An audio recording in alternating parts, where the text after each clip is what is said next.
Eu vou chamar agora outro brasileiro, esse agora vem do Amapá, mas virou uma pessoa que o Brasil inteiro respeita e admira, porque tem, no seu mandato como um todo, tem prestado um serviço importante. Ele pertence à Rede, não que é um partido também extremamente inovador, de um programa extremamente comprometido com as novas práticas de sustentabilidade, não só a questão ambiental, mas todas as outras grandes questões populares, e prestado um serviço ao país extraordinário, revelando também ser um homem de grande coragem cívica e pessoal.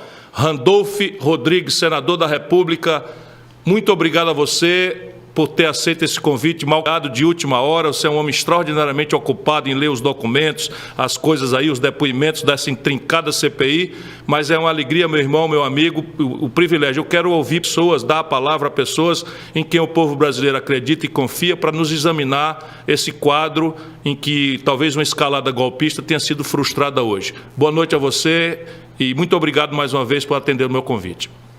Ciro, meu querido amigo, deixa eu chamar como a moçada das redes sociais chama, nosso Cirão da massa, né? Desculpa aí a intimidade. Gostei da camiseta, gostei da camiseta. Tem que usar da CBD de 58 para diferenciar, né? Para manter a nacionalidade, deixar claro que as cores pertencem a nós, mas dá uma diferenciada. Bota a da final da Copa de 58. Então, Cirão, primeiro é o seguinte, toda vez que me chamam para uma live contigo, eu já li daquele trecho do Saint-Exupéry, né? Eu já fico esperando a hora chegar, ansiosamente, né? Uma live contigo é um negócio assim, você pode chamar 30 minutos antes, que eu já vou atrás da melhor roupa para estar presente aqui junto contigo, né? Para mim é uma honra. Você é a liderança que esse país precisa. Muito obrigado, meu grande senador. Como é que você viu as manifestações hoje? Ciro, primeiro é o seguinte, é muito abaixo, porque eu copiei a sua manifestação de ontem, pedindo inclusive para nós termos muito dado nas ruas no dia de hoje, respeitando o direito daqueles que há muitos anos fazem e participam de atos como do Grito dos Excluídos, mas ter muito cuidado, porque o que o Jair Bolsonaro queria era ter um cadáver, e era tudo que nós não poderíamos dar concretamente para ele. Veja, e os objetivos dele não foram alcançados. O que nós vimos hoje nas ruas não foi a expressão do povo brasileiro. O povo brasileiro, 80% dos brasileiros defendem a democracia, defendem e estão preocupados com coisas que neste momento são prioridades brasileiras. O que é prioridade brasileira? É o preço do feijão, que a dona de casa vai ao supermercado e não consegue comprar, é o preço do cozinha que está 120, é a classe média que não consegue colocar gasolina que está quase a 7 em alguns lugares, é a crise hídrica que pode ocasionar um apagão pela irresponsabilidade do governo. Então foi a manifestação chamada, eu só faço a semelhança àquele episódio do rato quando fica acuado e tenta atacar, né?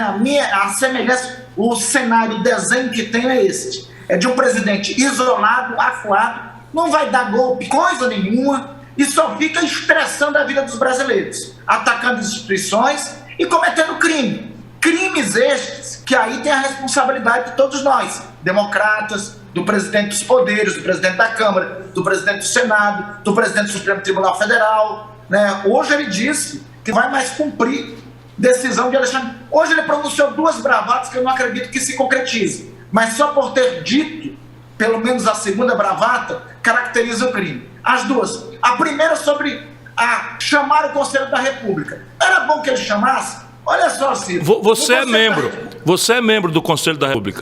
Sou membro pela a minha próxima pergunta ia ser sobre isso, mas já pode elaborar que a sua fala para mim é música sinfônica. Então olha só, o Conselho da República, eu sou um professor de Direito Constitucional mais modesto e muito menor do que você é, né? Você que entende que mais autoridade sobre direito constitucional do que eu. Mas veja, eu só tenho mais do que você idade, só isso.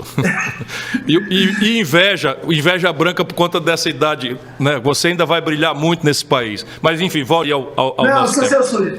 Mas veja, então, o professor, vamos aqui falar do professor que é mais catedrático que eu, que é o professor Ciro Gomes, Direito Constitucional. A Constituição nos ensina que o Conselho da República está previsto no artigo 89 do texto constitucional, né? E declina lá a composição. Primeiro, seria muito interessante, alguns se anteciparam e disseram, nós não iremos. Eu disse, não, é bom que ele chame, porque pelo menos a gente diz na cara dele, ô presidente, pelo menos renuncie, porque quem sabe que renunciando você não vai preso, né? Porque não tem caminho diferente para o senhor do que, ao final de tudo isso que o senhor está praticando, não ser preso. As consequências de tudo isso, desses 2 anos e meio, 3 anos criminosos de sua gestão à frente da República, é esta.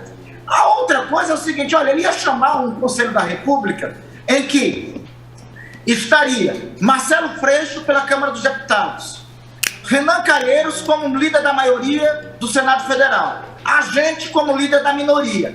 Aí, só para fazer mais raiva, a gente botaria mais o Omar Aziz como 4º membro. Então, quando tem 3 membros da CPI da pandemia, a gente poderia começar a reunião perguntando para ele se ele estaria naquela reunião na condição de testemunho de investigado. Porque a gente teria muitas perguntas a fazer para ele sobre os crimes se cometeram. Então, é uma clara bravata. Tanto é que ele desmentiu logo depois. O próprio Conselho da República, na composição do Conselho, não teria maioria. Não teria 1/3 do Conselho para qualquer sanha golpista de Estado de Defesa, Estado de Sítio ou qualquer coisa que fosse que ele viesse a proclamar. A segunda bravata foi essa, que vai descumprir a decisão do Alexandre de Moraes. Vai descumprir nada. Ô Ciro, você já me ensinou.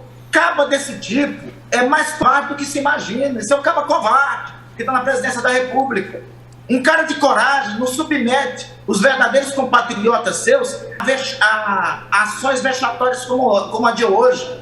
O patriota de verdade não divide brasileiros. Um patriota de verdade se preocupa com a empatia e com a dor que o outro compatriota está sentindo, né? Esse é o caba covarde, esse que está lá no Palácio do Planalto. Eu tenho a mesma opinião. É o seguinte, ele não vai descumprir, Ciro, decisão judicial alguma, né? Alexandre de Moraes vai mandar prender mais 1, mais 2, mais 3 desses criminosos que propagam os crimes deles e ele não vai descumprir, vai ter cumprimento. Então, é a bravata golpista que não prospera. Ele pensa que dar golpe de Estado é tão fácil como montar as rachadinhas que ele e os filhos montam. Não, dar golpe de Estado é mais complexo. Tem que ter apoio internacional, tem que ter apoio da elite econômica, tem que ter apoio dos demais poderes, no mínimo. Não é assim fácil como ele está imaginando que vai ser dado. Então, foi uma tentativa fracassada, não teve o cadáver que ele queria, graças a Deus Pai, não teve o cadáver que ele queria. O 7 de setembro passou, agora é a nossa vez. Agora nós temos que... Eu queria aqui até aproveitar o teu programa, a tua live, Ciro,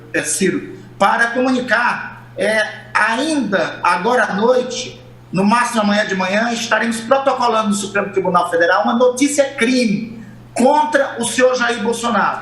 Primeiro, por atentado à ordem democrática e à separação dos poderes. Segundo, essa notícia-crime para que seja instaurado inquérito para identificar o abuso da máquina administrativa. Ele usou helicópteros, ele utilizou mecanismos do Estado brasileiro para a papagaiada dele do dia de hoje, né? E também o financiamento desses atos. Circulou vídeo aí de financiamento de pessoas a participar desses atos, então tem que saber quem está financiando o atentado contra a democracia. Então bora também parar de brincadeira, faz logo notícia-crime, Supremo instaura, e aí, para colocar ele as verdadeiras 4 linhas da Constituição, que ele nunca resolve concretamente caminhar. Então, amanhã já começa outro dia, né? Os brasileiros estão diante dos seus problemas concretos, né? Eu também sou favorável ao que o nosso querido Meta falou ainda há pouco. Eu não quero chamá-lo de doido, não, porque o torna inimputável.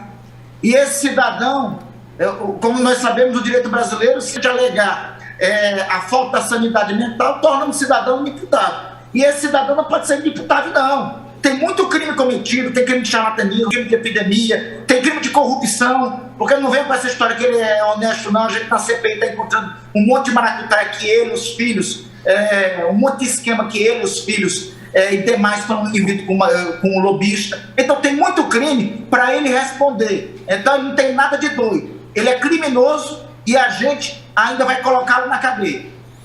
Eu te agradeço muito e eu queria uma palavra, enfim, está chegando aqui um alerta. Você está em Brasília, Randolph? Travou? Oi, Ciro. Oi, você está em Brasília, Randolph?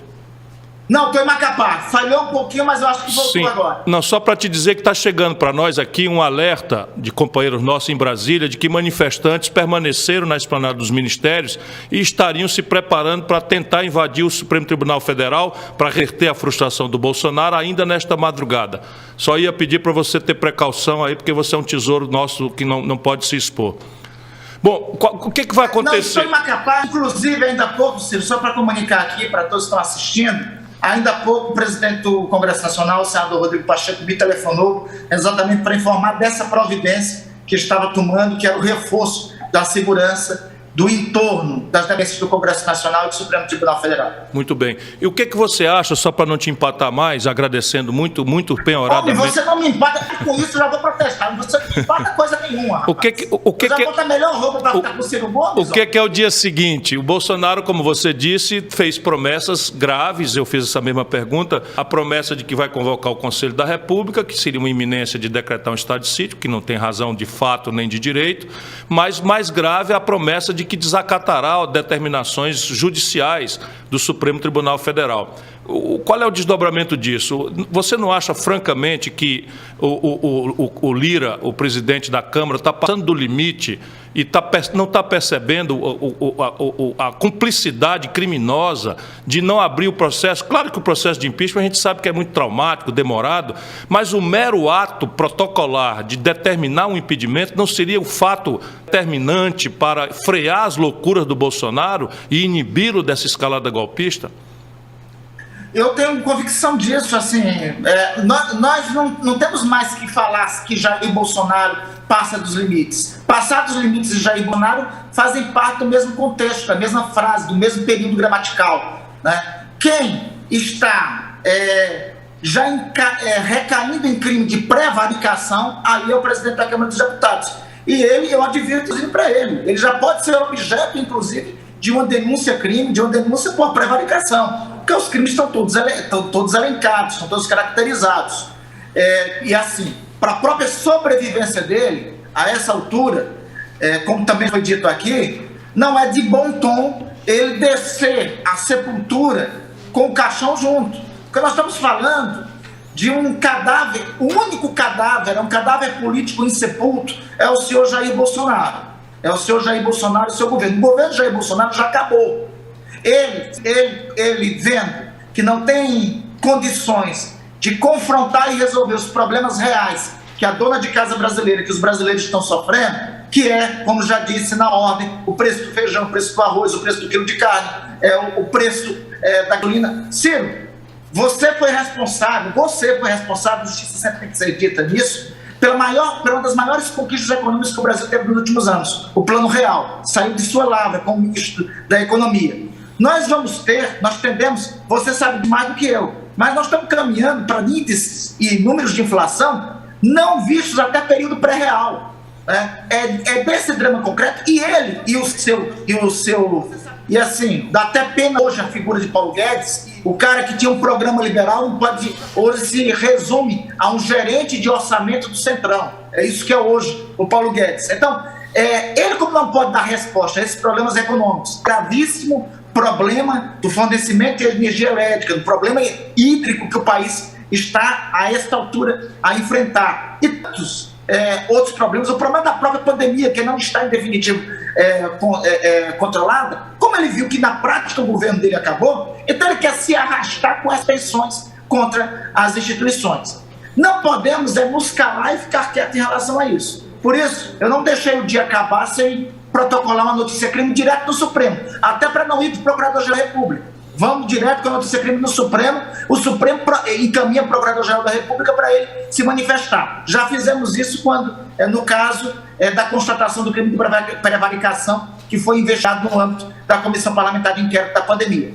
Combinado com isso, acredito que temos que reforçar os pedidos de impeachment, e agora sim, hoje foi o dia deles irem para a rua, agora, meu amigo Ciro, é a nossa vez de ir às ruas e fazermos a pressão definitiva para pôr fim ao governo de Jair Bolsonaro e pressionar os poderes, a essa altura, sobretudo o presidente da Câmara dos Deputados. E amanhã, a vida do brasileiro continua. Amanhã, Dona Maria vai acordar às 5h30, 6 horas da manhã, vai procurar comprar manteiga no mercadinho da esquina e o pão no mercadinho da esquina, e às vezes vai ter dificuldade de comprar o pão, a manteiga ou o café para dar de comer para os filhos. Amanhã o pai de família vai ter que botar R$7 de gasolina no carro para levar os filhos para a escola, ou então para se deslocar para o seu local de trabalho. Amanhã o dia continua para a ampla maioria do povo brasileiro. O carnaval golpista foi na terça-feira, mas a quarta-feira de cinzas, para ele, tem por nós ser dramática. Isso é a quarta-feira das cinzas do governo Bolsonaro. Nós temos que, a partir da manhã, também cumprirmos o nosso papel para pôr fim a esse ciclo, a esse governo, a essa página triste da nossa história. Meu caro amigo senador Randolfo Rodrigues, líder da oposição, minoria no Senado Federal, foi um orgulho para mim sempre poder ouvi-lo, e eu queria que terminasse essa live, que eu passei um mês projetando e não sabia que ia acontecer, a maluquice que aconteceu, terminar com a sua voz, sóbria, serena, jovial, porém absolutamente madura, bem instruída. Viva o senador Randolfo Rodrigues, viva o Brasil que você representa. Quero agradecer muito a você essa oportunidade. E viva sobretudo Ciro Gomes. E viva sobretudo lutaremos juntos. Lutaremos juntos. Eu estava acompanhando desde o começo. Lutaremos juntos em todas as trincheiras. Estaremos juntos. Um abraço, meu irmão. Muito obrigado a você. Um abraço, meu querido amigo. Um abraço grande.